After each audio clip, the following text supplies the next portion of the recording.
এখন আমরা বহু নির্বাচনী প্রশ্নগুলো দেখব এবং এগুলো সমাধান করার চেষ্টা করব।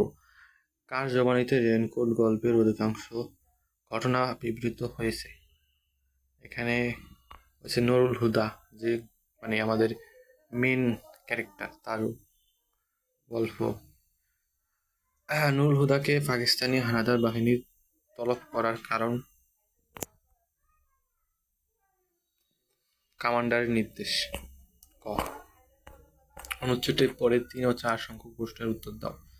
মুক্তিফৌজ কথাটি এত ভারী যে এইরকম অত্যাচারী সৈন্য দিয়ে ঘেরা অবরুদ্ধ ঢাকা শহরের বসে মুক্তিফৌজ শব্দটা শুনলেও কেমন যেন অবিশ্বাস্য মনে হয়। আবার এই অবিশ্বাসের ভেতরে থেকে একটি আশা, একটি ভরসার ভাব ধীরে ধীরে মনের কোণে জেগে উঠতে থাকে। অনুচ্ছেদ রেইনকোট গল্পে কোন ভাবের প্রতিফলন ঘটেছে?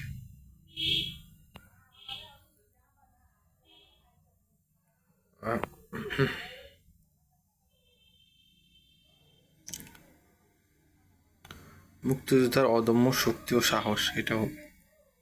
অথবা মুক্তিযোদ্ধার প্রতি গভীর আস্থা, এটা। মুক্তিযোদ্ধা উক্ত ভাবটি যে বাক্যে প্রকাশ পেয়েছে তা হলো মিসক্রিয়ান লোক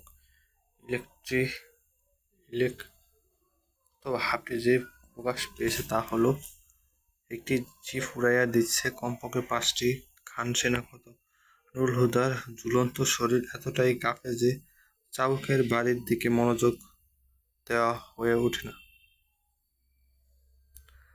বউয়ের এই ভাইটির জন্য তাকে এক্সট্রা তটস্থ থাকতে হয়।